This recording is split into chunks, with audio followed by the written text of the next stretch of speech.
Hello student, good afternoon. Gujarat board class 10 के video lecture series में हम लोग चैप्टर नंबर 15 इकोनॉमिक डेवलपमेंट पढ़ रहे हैं। इकोनॉमिक डेवलपमेंट के पिछले वीडियो लेक्चर में हम लोगों ने method of allocation of resources देखा, उसमें market system and features of market mechanism के बारे में पढ़ा। इस वीडियो लेक्चर में हम लोग मार्केट मैकेनिज्म सिस्टम का बेनिफिट एंड लिमिटेशंस पढ़ेंगे। उसके अलावा और भी जो मेथड एलोकेशन सिस्टम है हम लोग पढ़ेंगे। बेनिफिट्स क्या है मार्केट सिस्टम के? पहला बेनिफिट है कि जो इंडिविजुअल पर्सन है, इंडिविजुअल बायर्स है या जो कंज्यूमर है, मोस्ट स्पेसिफिक अगर हम लोग बात करें तो इंडिविजुअल कंज्यूमर है, उनकी इकोनॉमिक फ्रीडम मार्केट सिस्टम में प्रोटेक्टेड होती है। किस तरह से इकोनॉमिक सिस्टम प्रोटेक्टेड होता है? इकोनॉमिक फ्रीडम लाइक आपको अपने जो इकोनॉमिक कंडीशन है, according to that economic condition product choose करने का फ्रीडम रहता है आपको। ठीक है, आपके लिए फोर्स नहीं होता है कि ऐसा मार्केट में ऐसे कोई सिंगल 1 और 2 प्लेयर नहीं होते हैं जिसके लिए आप किसी प्रोडक्ट को हाई प्राइस पे या due to unavailability of various choices आपको सेम फोर्स किया जाए प्रोडक्ट खरीदने के लिए। आपके पास मल्टीपल चॉइसेस होता है, आप किसी भी प्रोडक्ट को खरीद सकते हैं। सेम प्रोडक्ट के मेनी वेंडर होते हैं, मेनी सप्लायर होते हैं, आप उनसे according to your economic condition आप खरीद सकते हैं। दैट्स वाई इकोनॉमिक फ्रीडम जो है प्रोटेक्टेड होता है। सेकेंड जो बेनिफिट है वह रिसोर्स यूटिलाइजेशन। जो रिसोर्सेज हैं उनका यूटिलाइजेशन ग्रेटेस्ट एक्सटेंट में होता है और इफिशिएंटली होता है। Because in marketing system profit making policy is at centre. So जो मैन्युफैक्चरर हैं, सेलर हैं, प्रोड्यूसर हैं, वो चाहते हैं कि मैक्सिमम यूटिलाइजेशन हो रिसोर्स का, जिससे उनको ज़्यादा से ज़्यादा बेनिफिट हो, फ़ायदा हो, प्रॉफिट हो।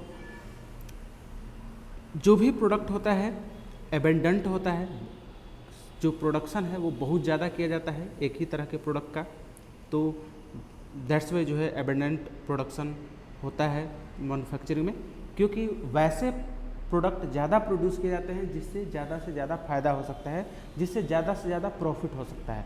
तो that kind of product are manufactured produced in abundance. Okay, new exploration, fourth जो बेनिफिट है, new exploration keep on taking place. यानी new exploration means research and development.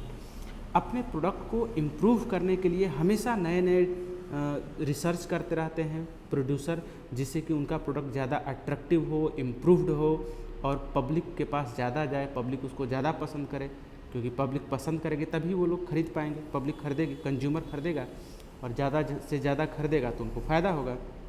Okay, so economic development faster हो जाता है, क्योंकि जो product best होता है, इम्प्रूव्ड होता है, हमेशा कंटिन्यूसली इम्प्रूवमेंट होते रहता है, उस प्रोडक्ट की डिमांड ज़्यादा होती है। प्रोडक्ट की डिमांड ज़्यादा होगी तो वैसी बात है मार्केट में उसकी डिमांड ज़्यादा होगी, प्रॉफिट ज़्यादा होगा, इकोनॉमिक ग्रोथ ज़्यादा होगा, सो इकोनॉमिक डेवलपमेंट भी ज़्यादा होगा। चूँकि मार्केट सिस्टम एक कम्पिटिटिव इन्वायरमेंट प्रोवाइड करता है, कम्पिटिटिव मार्केट सिस्टम है, capitalist system, that's why quality improvement always जो है होते रहता है। तो ये था मार्केट मैकेनिज्म सिस्टम का फीचर एंड बेनिफिट। स्टूडेंट, जहाँ बेनिफिट है तो सम लॉस भी होते हैं, डिमेरिट्स भी होता है, प्रोज एंड कॉन्स किसी भी चीज़ के दोनों होते हैं। सो हमने बेनिफिट देखा, फीचर देखा, हो सकता है अच्छा लगे कि ये सिस्टम अच्छा है, बट इसके कुछ लिमिटेशंस भी हैं। तो हम जो है इसमें लिमिटेशंस के बारे में देखेंगे कि मार्केट सिस्टम का लिमिटेशंस क्या है। पहला जो लिमिटेशंस है वह है कि प्रॉफिट मेकिंग सेंटर में होता है, यानी प्रोडक्शन का मेन जो थीम है वह प्रॉफिट मेकिंग होता है। सो वैसे कमोडिटीज़ ज़्यादा प्रोड्यूस किए जाते हैं जिनका ज़्यादा से ज़्यादा जो आपको प्रॉफिट दे सकते हैं। सो ऐसे में लग्जरियस कमोडिटीज़, जो लग्जरियस कमोडिटीज़ हैं वे ज़्यादा प्रोड्यूस किए जाते हैं, क्योंकि लग्जरियस कमोडिटीज़ हाई प्राइस पे सेल किए जाते हैं एंड हाई प्राइस, जिसका जितना ज़्यादा प्राइस होगा उसमें बेनिफिट भी उनको होगा। ज़्यादा होगा। That's why luxurious commodities luxurious commodities का प्रोडक्शन ज़्यादा होता है, और जो बेसिक रिक्वायरमेंट है, आपको जो बेसिक चीज़ें हैं वो उसका प्रोडक्शन नेगलेक्ट कर दिया जाता है। अब लग्जरियस प्रोडक्ट और बेसिक रिक्वायरमेंट की जो कमोडिटीज़ है वो क्या है? लग्जरियस प्रोडक्ट आप जैसे इलेक्ट्रॉनिक गुड्स यूज़ करते हो, 4 व्हीलर है, बाइक्स, घरों में आप होम डेकोरेशन के लिए बहुत सारी चीज़ यूज़ करते हो, पर्सनल गैजेट यूज़ करते हो, ठीक है, अपने स्टैंडर्ड ऑफ लिविंग को बढ़ाने के लिए। तो ये सभी लग्जरियस गुड्स हैं, कमोडिटीज़ हैं। इस तरह के प्रोडक्ट ज़्यादा प्रोड्यूस होते हैं, मार्केट मैकेनिज्म सिस्टम है। क्यों? क्योंकि इन पे बेनिफिट, इन पे प्रॉफिट ज़्यादा होता है। लेकिन बेसिक रिक्वायरमेंट की जो चीज़ें हैं लाइक फूड, ओके, मेडिसिन या फिर अदर और भी कमोडिटीज़ हैं जो आपको डे टू डे लाइफ में यूज होती हैं, तो उनका प्रोडक्शन जो है कम हो जाता है, उसको नेग्लेक्ट कर दिया जाता है क्योंकि उस पर बहुत ज़्यादा प्रॉफिट उनको नहीं होता है। सेकेंड जो लिमिटेशन है, lack of policy related to role of state, क्योंकि इसमें स्टेट गवर्नमेंट का कोई रोल नहीं होता है। दैट्स वाई जो नेचुरल रिसोर्सेज है वेस्टेड होते हैं, क्योंकि इंडिविजुअल जो होते हैं वे लोग वैसे ही कमोडिटीज़ को ज़्यादा प्रोड्यूस करते हैं जो उनको ज़्यादा से ज़्यादा बेनिफिट प्रोवाइड कर सके। तो इन सच कंडीशन वैसे natural resources more and more use किए जाते हैं जो लग्जरियस प्रोडक्ट को बनाने में यूज होता है। लेकिन बेसिक नेसेसिटीज़, बेसिक रिक्वायरमेंट को फुलफिल करने वाले रिसोर्स कम यूज होते हैं। दैट्स वाई ये जो है वेस्टेज हो जाता है। ओके, थर्ड जो लिमिटेशंस है, due to lack of knowledge and ignorance about the market, consumer are exploited. Consumer को in market mechanism system, consumer को मार्केट के बारे में बहुत ज़्यादा पता नहीं होता है, ठीक है ना। मार्केट का नॉलेज कंज्यूमर को बहुत ज़्यादा नहीं होता है, या फिर वो लोग इग्नोर भी कर देते हैं कि कौन इन्फॉर्मेशन कलेक्ट करने जाए। इस तरह की जो एटीट्यूड होते हैं उसके वजह से कंज्यूमर को एक्सप्लॉयट होना पड़ता है। किस तरह से?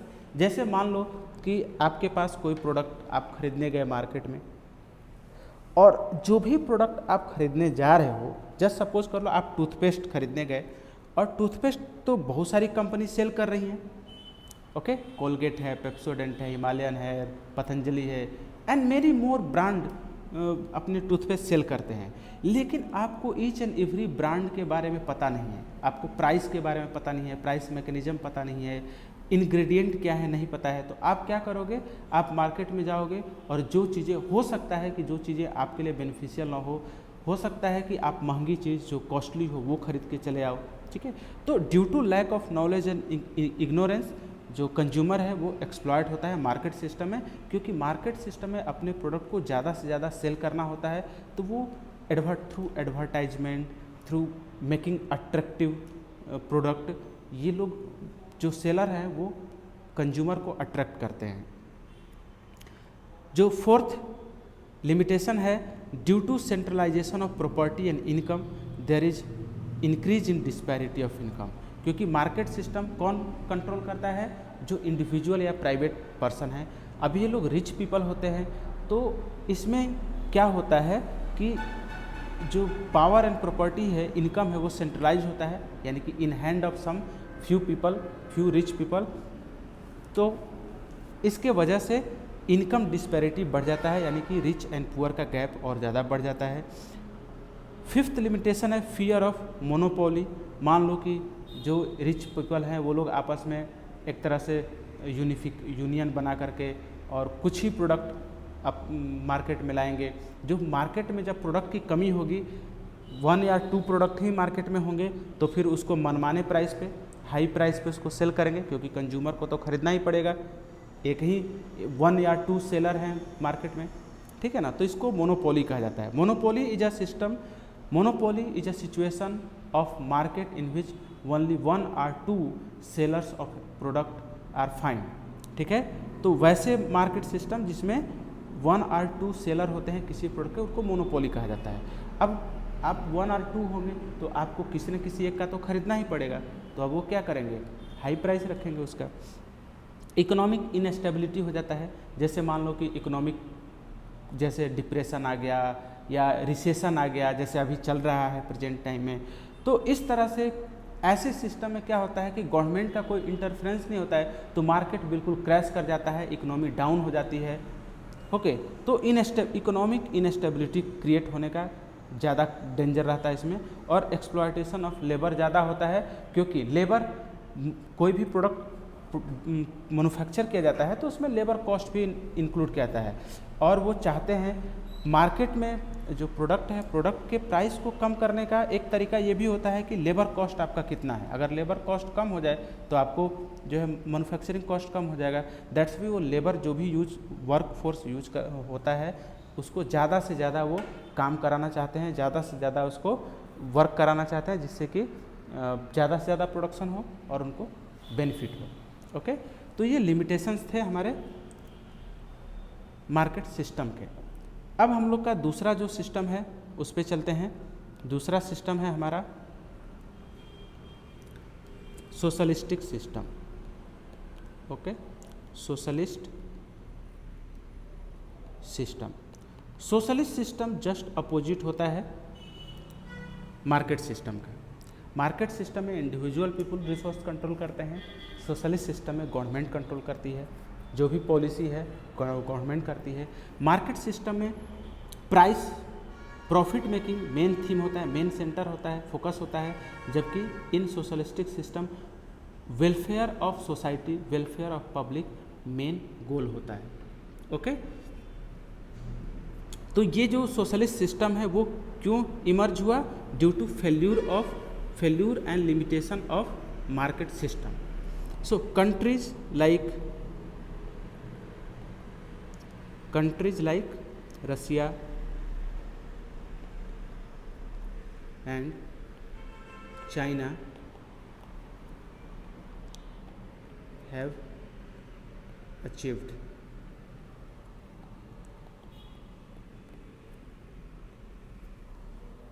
fast economic progress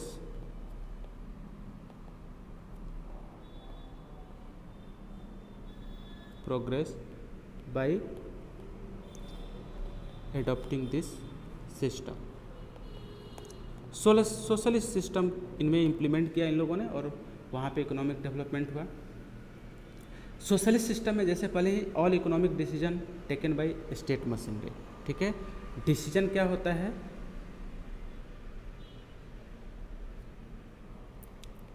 all economic decision कौन लेता है? All economic decision taken bye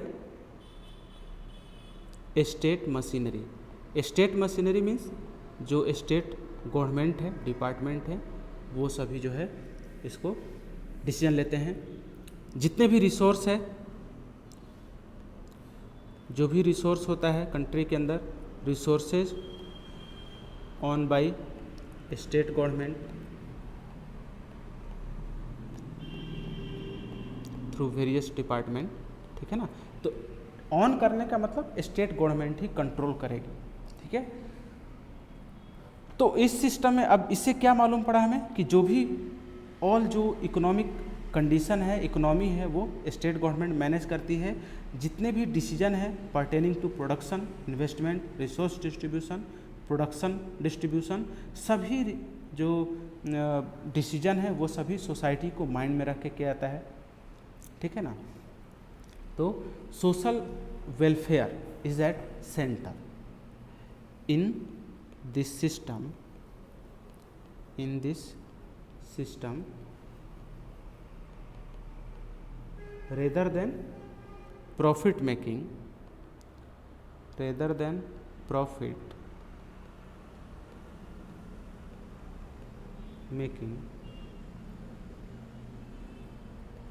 social welfare is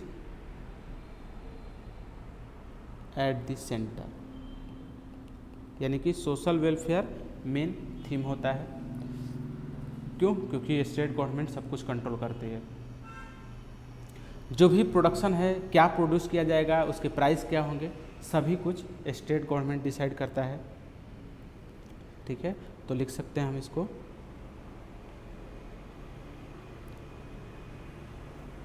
क्या? Production of resources,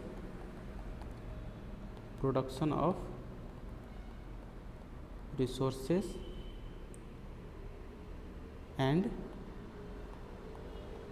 their price, their prices are decided by state, ठीक है ना, जो स्टेट मशीनरी है वो डिसाइड करते हैं।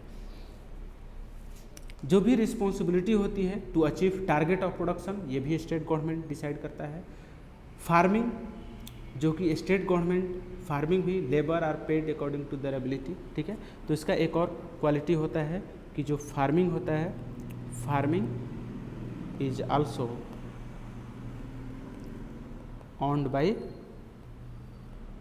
बाई स्टेट, एंड जो लेबर होते हैं, जो भी इस पे फार्मिंग में इन्वॉल्व होते हैं, they are paid by state government according to their, यानी in proportion to their work, ठीक है।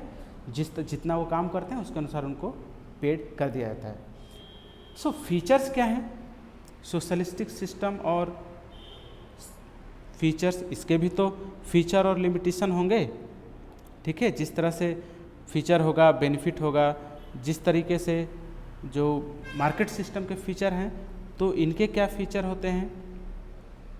Features of socialist system,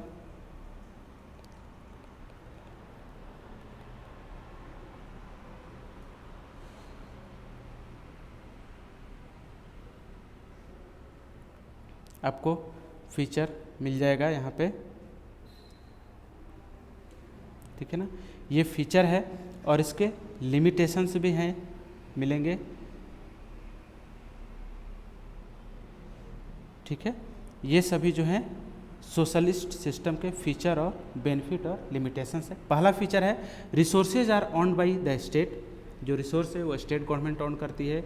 all economic decision are taken by state, जो कि ऑलरेडी हम लोग पढ़ चुके हैं, देख चुके हैं। Rather than profit, social welfare इसका सेंटर होता है। Labourers paid wage in return of work. Benefit क्या है इसका? Because of production according to requirement of society, unimportant and luxurious item are not produced. पहला चीज़ है कि इसमें सोशल वेलफेयर बेसिक जो है पॉलिसी होती है, तो ऑब्वियसली इसमें जो वैसे प्रोडक्ट जो अनइम्पोर्टेंट हैं, जिनकी रिक्वायरमेंट नहीं है, वैसे प्रोडक्ट प्रोड्यूस नहीं किए जाते हैं। जो भी डिसीजन होता है प्रोडक्शन से रिलेटेड स्टेट गवर्नमेंट लेती है, that's Y wastage of resources नहीं होता है। Disparity of income and property remove कर दिया जाता है इसमें, क्योंकि सभी को इक्वल पार्टिसिपेशन का मौका मिलता है इन प्रोडक्शन। कंज्यूमर जो है एक्सप्लॉइट नहीं होते हैं, why? Because all price of commodities are decided by government. तो इनके लिमिटेशंस क्या हैं? सोशलिस्ट सिस्टम के भी लिमिटेशंस है, ठीक है। पहला लिमिटेशंस है resource of production owned by state, people do not get encouragement and motivation to increase production. State government own करती है जितने भी रिसोर्सेज हैं, इसलिए पब्लिक जो प्राइवेट इंडिविजुअल पब्लिक है वो लोग बहुत ज़्यादा इंटरेस्ट प्रोडक्शन बढ़ाने में नहीं लेते हैं, क्योंकि जो ब्यूरोक्रेटिक सिस्टम होता है इसमें, due to lack of competition, contest and research do not get momentum. क्योंकि गवर्नमेंट कंट्रोल करती है तो गवर्नमेंट और उसमें बहुत ज़्यादा रिसर्च एंड डेवलपमेंट नहीं होता है, तो जिसके वजह से कंज्यूमर को बहुत ज़्यादा इम्प्रूव्ड प्रोडक्ट नहीं मिलता है। दैट्स वाई इसमें जो है मोमेंटम, इकोनॉमिक मोमेंटम जो है अचीव नहीं हो पाता है। इंडिविजुअल फ्रीडम नहीं होता है इस सिस्टम में। एंड फोर्थ जो लिमिटेशन है वह complete interference of state, the fear of bureaucracy. State government, क्योंकि स्टेट अथॉरिटी इन्वॉल्व होती है, दैट्स वाई ब्यूरोक्रेसी का फियर होता है। And bureaucracy is a system in which some selected appointed officers of government run the system. Okay, तो ये थे socialistic system के feature and limitations and benefit. अब आता है जो है हमारा लास्ट जो थर्ड, एक तरह से हम कह सकते हैं कि सिस्टम है, थर्ड इकोनॉमी। इन दोनों सोशलिस्टिक सिस्टम और मिक्स सिस्टम दोनों के फेल्यूर और लिमिटेशंस के बाद थर्ड सिस्टम एक इमर्ज किया, जो दोनों का मिक्स फॉर्म है, और उसको हम लोग जो है मिक्स्ड इकोनॉमी कहते हैं, ठीक है। मिक्स्ड 9 में। तो मिक्स्ड इकोनॉमी क्या है? दोनों का जो है mixed economy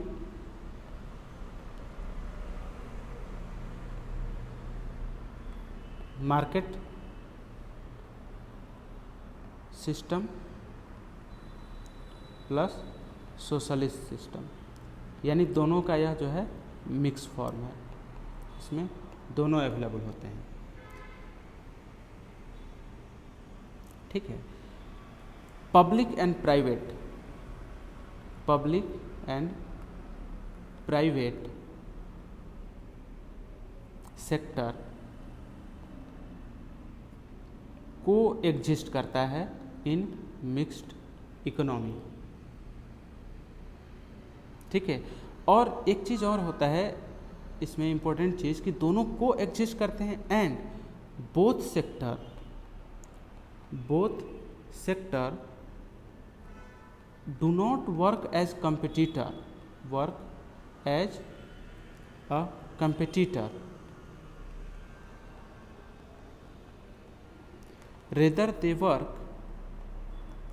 rather they work as complementary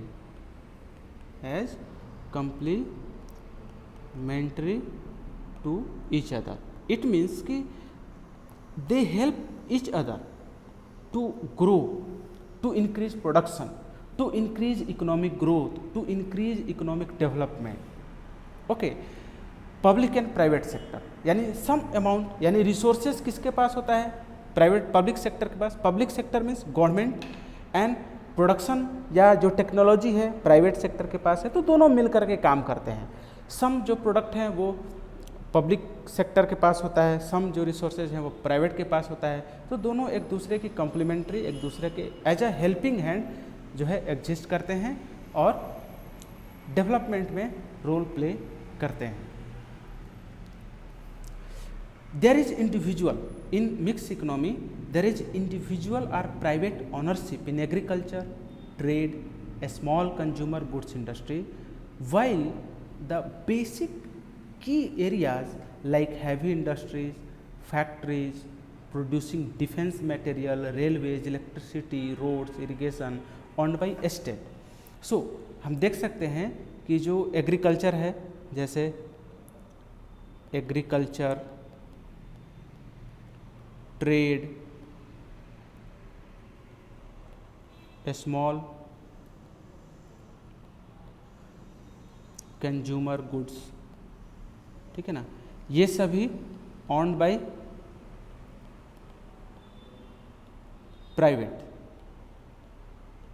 private sector. Okay. And heavy industries, heavy materials like heavy industries मतलब स्टील, एल्यूमिनियम, ये सभी heavy industries,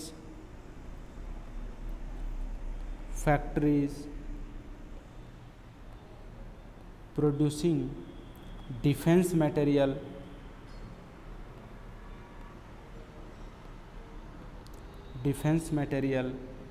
railways, electricity, roads, irrigation यानी डैम कंस्ट्रक्शन, ठीक है, इरिगेशन, ये जितने भी मटेरियल हैं ऑन्ड बाय पब्लिक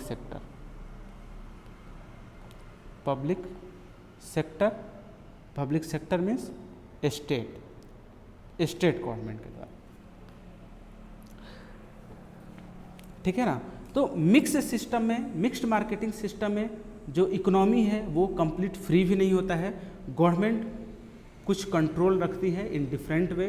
जैसे एग्जांपल के लिए स्टेट जो है प्रोडक्शन पे हैवी टैक्स इम्पोज करती है, जिससे कि जो अनवांटेड मटेरियल है, अनवांटेड थिंग्स है लाइक लग्जरियस प्रोडक्ट, तो लग्जरियस प्रोडक्ट पे या अनवांटेड प्रोडक्शन पे गवर्नमेंट हैवी टैक्स इम्पोज कर देती है। Due to this heavy tax luxurious product या अनवांटेड जो प्रोडक्ट हैं उनका लिमिट में प्रोडक्शन किया जाता है और वैसे ही लोगों के लिए प्रोडक्शन किया जाता है जो इसको अफोर्ड कर सकते हैं। ओके, तो और उसी तरह से इंडस्ट्रीज जिनमें बैकवर्ड जो एरियाज हैं are encourage by giving subsidy relaxation in tax. ठीक है, तो ये एक इम्पोर्टेंट इसके पॉइंट है। गवर्नमेंट क्या करती है, ये जो सिस्टम है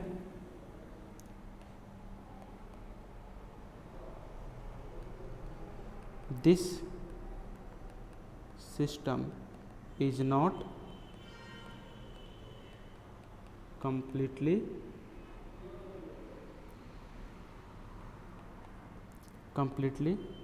फ्री। ठीक है ना, कैसे, क्यों फ्री नहीं है? क्योंकि government less control in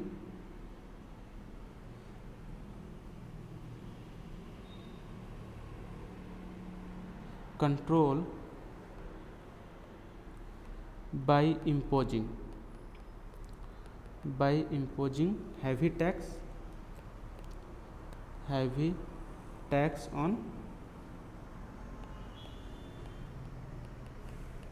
production of unwanted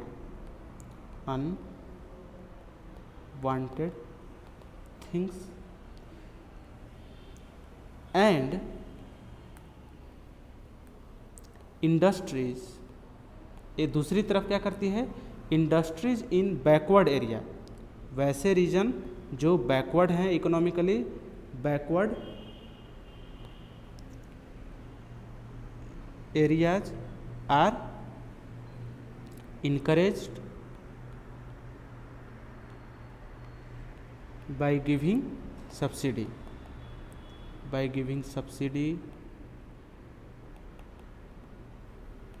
relaxation in tax।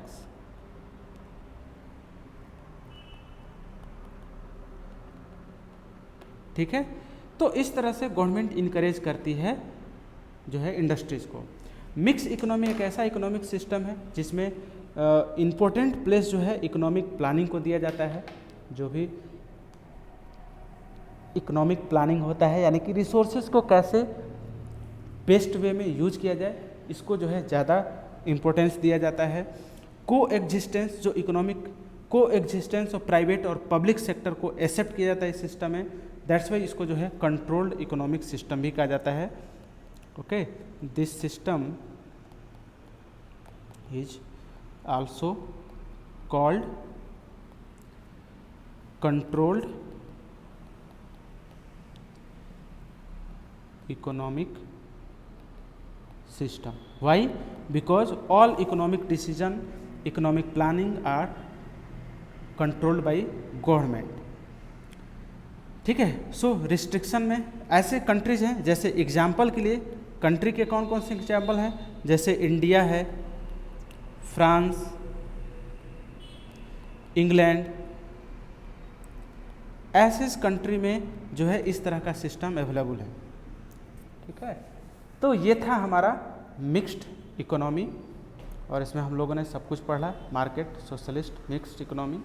Okay, तो प्यारे दोस्तों, प्यारे स्टूडेंट, ये जो इकोनॉमिक डेवलपमेंट का चैप्टर है हमारा यहाँ पे समाप्त होता है। मुझे उम्मीद है आपको अच्छा लगा होगा, आपको अच्छे समझ में भी आया होगा। ठीक है, मिलते हैं हम लोग नेक्स्ट लेक्चर में नए चैप्टर के साथ। तब तक के लिए आपको बाय बाय।